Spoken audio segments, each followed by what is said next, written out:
Hello and welcome to a Dog Days of Summer edition of the Filmocracy podcast. Again, I am your host, Paul Junn, CEO of Filmocracy, joined by John Fitzgerald, CEO of iGems. John, how you doing? It's hot. I hope you have air conditioning. You know what? I'm lucky because I'm a little closer to the ocean. I feel a little ocean breeze here, so it's not quite as bad. I get the fog coming in, and yeah, I'm okay. All right, to all you people in the Midwest, John is not bragging. He's just describing his privilege. All right, speaking of privilege, we are going to talk about Sundance. So there was an article recently that came out in Filmmaker magazine. John, what was in this article about Well, I think privilege? I think the article you're referring to talks about kind of the announcement of the lab participants, but it kind of triggered a whole other thing for me because uh, slam dance aside, I know that this is the time of year when filmmakers that have been, you know, in the trenches and in the edit rooms trying to just get their movies done. That the starting gun goes off next week. This is probably our last podcast of July, Paul. So I thought it would kind of be fun to wrap this whole festival and Sundance thing together because in August 1st, in fact, is when the call for entries kicks off for shorts for the Sundance Film Festival 2023, and then it's followed very closely by the first dates for series and features, and yeah, so you know, Well, let let's talk about that announcement, which was the announcement for their Producers Lab fellows. And there's 11 selections of producers. And I think this is important to talk about because a lot of people would love to be in Sundance. And the question is how? And you think maybe, oh, if I go participate in a lab, that will help me. And that is true. However, this is 11 spots in 2022.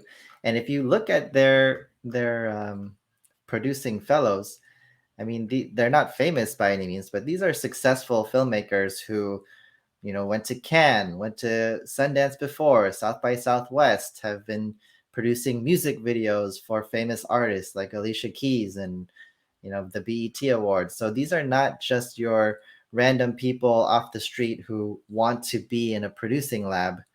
Like, they're well on their journey. And I think what that makes me think of is, it's kind of not so dissimilar from sports leagues. If we Mhm. take baseball as an example, which I know very little about, but I know that there's a very big farm system in baseball. So you'll go through high school, maybe playing college, and then you have the single, double, and triple A's that you sort of have to make your way through before you get to the big show, as John taught me just a little bit earlier. So it's a process. And I think too many filmmakers think that they're just going to enter the show, Major League Baseball, after they make their one short film. Mhm. And they've been at it for a couple years, a few years maybe, doing a little bit of work here and there while still having their other job, which I don't have anything against that.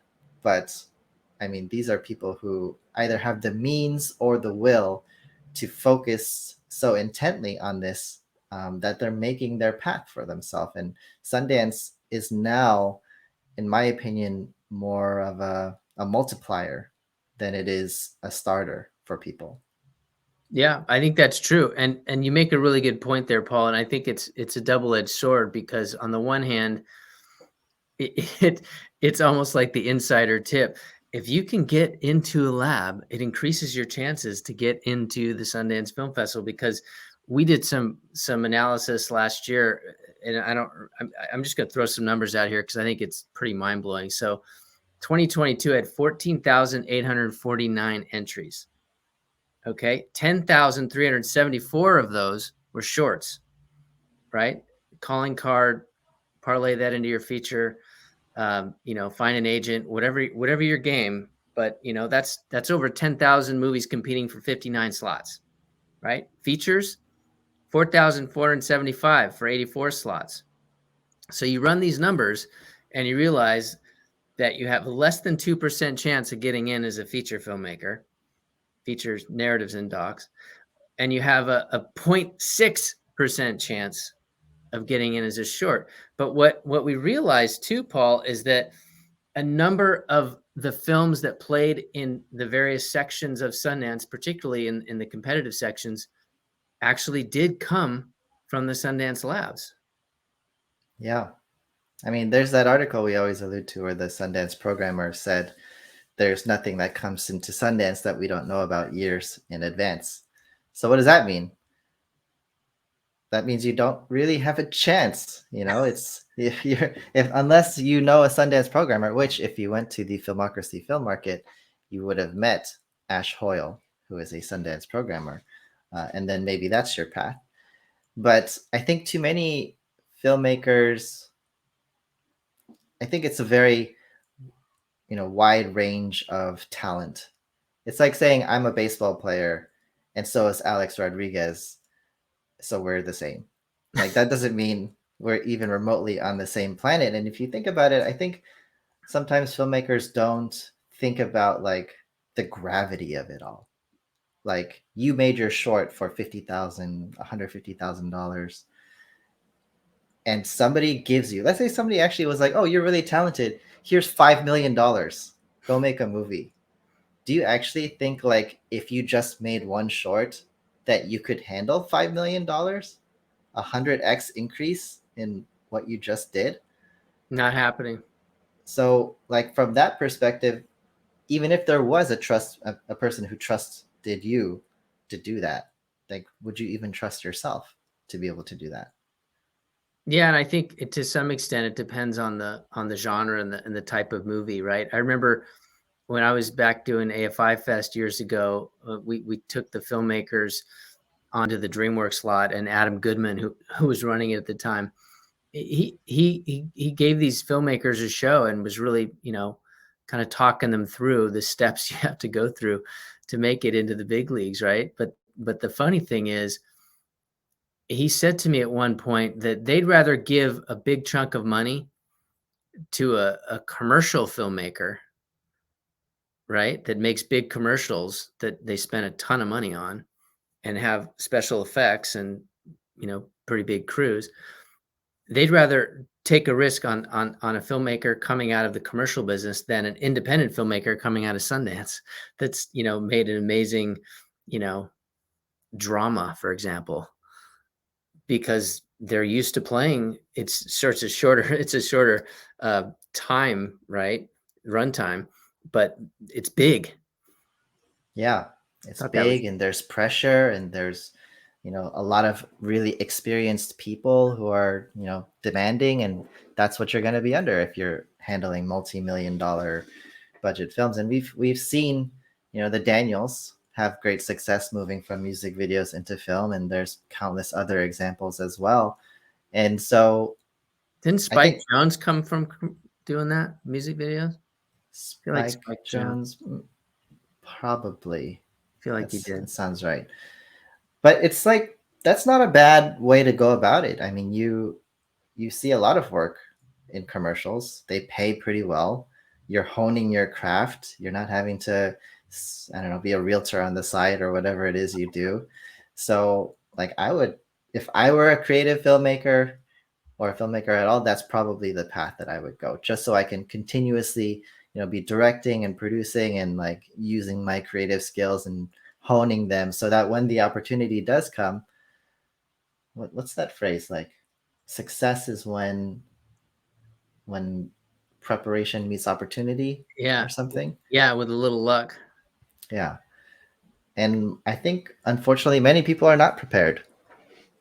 Yeah, I think that's true. But it's really funny about what you just said, talking about the music video, into filmmaking. Did you hear about Spielberg doing the music video for Marcus Mumford? No. Yeah, in the last week it was released. He and his wife, I'm pretty sure they used iPhones, but yeah, so he directed his first music video. Wow. So check it out. We should have we What should have pulled that up, actually. We should Why pull that up. You why could does probably pull it. Spielberg have to come here and take a valuable music video slot away from a filmmaker who could use it? Yeah, that's a I'm good gonna, point. I'm I gonna I only mention it because you were talking about the music video thing. So let's shift gears just a bit and entertain life without Sundance, right? Spent a lot of time kind of bashing the the odds here and how challenging it is. But I think the single most important thing that people can take away from today's show is that there are countless success stories that didn't come out of Sundance. And I think it's really important that now that everybody's going to start talking about did you get your film into Sundance? Did you see the first deadline and all that? You think about all the other great festivals besides Sundance. And of course, it depends on your goals. What do if you're only interested in industry festivals because you want to meet a lot of players, and you need to go to the other festivals that also have some industry presence. Even if you're not in the festival, right? You can visit Toronto or Telluride or any of these other festivals. You can go to Cannes and hobnob with all the producers and execs. But I just wanted to bring that up, Paul, because MovieMaker's 25 Coolest Film Festivals article just came out, and I thought it'd be fun to talk about that for a few minutes. Yeah, I mean, there's so many festivals out there now, and this list of 25 is kind of like the legit list that you should actually be looking at. Not to say that the ones outside this list are not great, but this is sort of like the step right under Sundance, right? Like, since most people are not going to unfortunately get into Sundance, here are some other opportunities that can be very beneficial to your career. So why don't we start with that list? Cool. Yeah. So I just pulled a handful out because, quite honestly, I mean, there are some international picks here. I haven't been to some of the smaller ones, and they just a couple of them talk about how exotic they are, and they get to hang out on beaches, and I'm sure they're terrific. But I kind of zeroed in on the handful that I'd either been to or have heard enough about from a lot of clients to really know that I can speak to it. So the first one that I thought we'd talk a little bit about is CineQuest. And CineQuest is interesting because it does take place in San Jose, which is, of course, right around the corner from Silicon Valley, and where a lot of technology and innovations are coming from. So CineQuest has always leaned into this and been very innovative. And there's a quote in the article where it says, let's see, the first festival to ever invite any of my short films, says Anya, tremendously encouraging experience, unexpected all the way through. This Silicon Valley Fest combines love of cinema and technological innovation while eschewing elitism.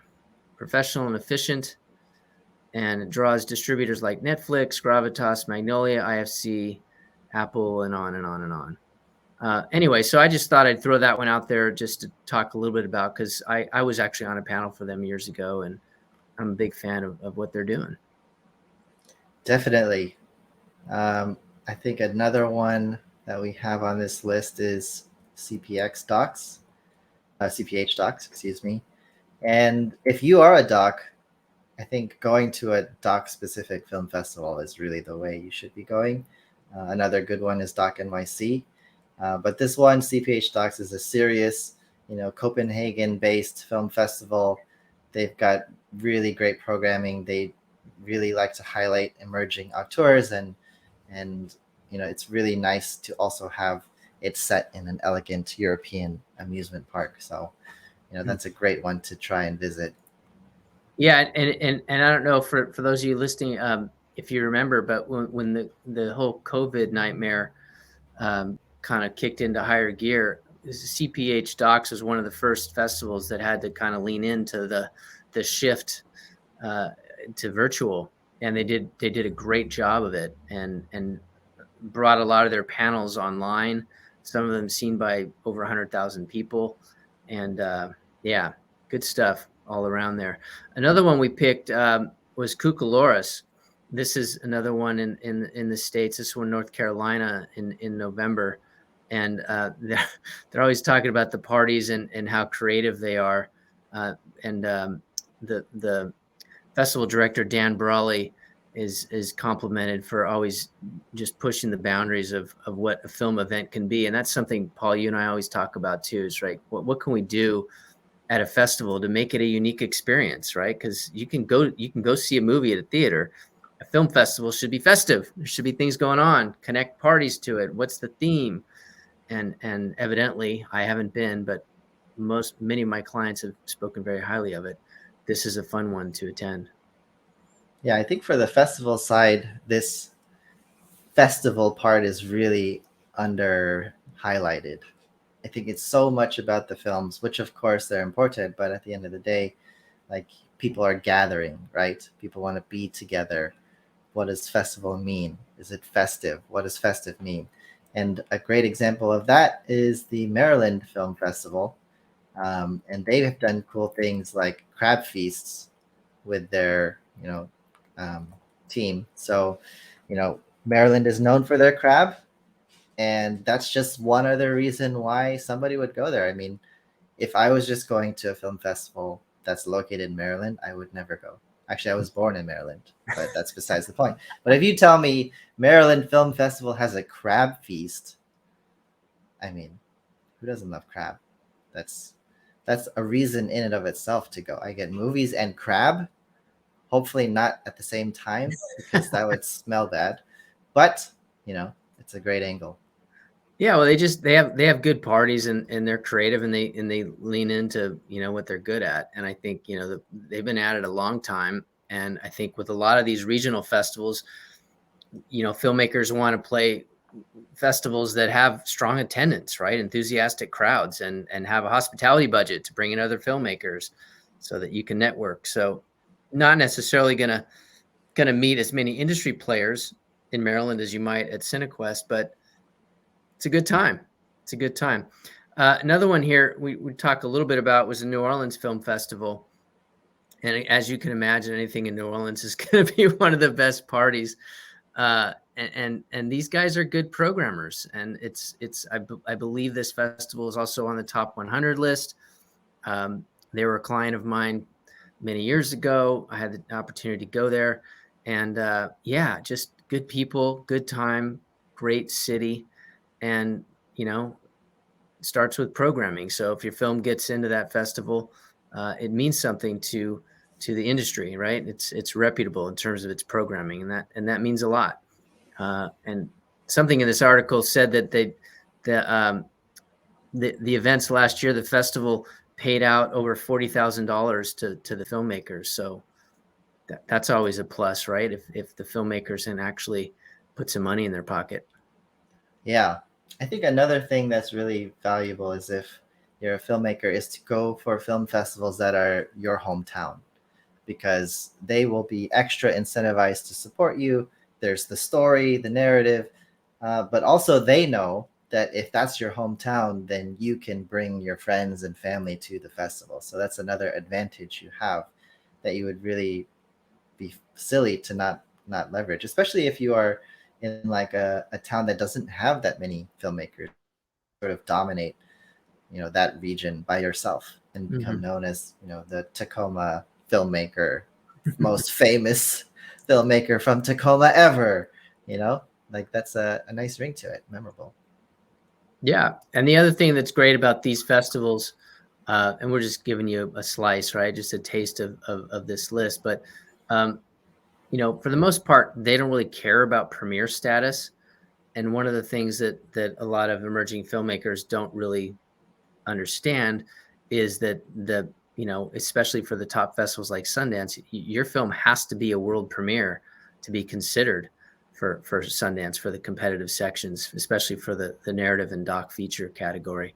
They don't care about premieres for shorts, but that's an important consideration, because one of the things that we've learned over the years is filmmakers start submitting to a wave of festivals, and then they start accepting invitations, but then it could in fact hurt them with one of the bigger festivals. So you got to really be careful as you're navigating the circuit.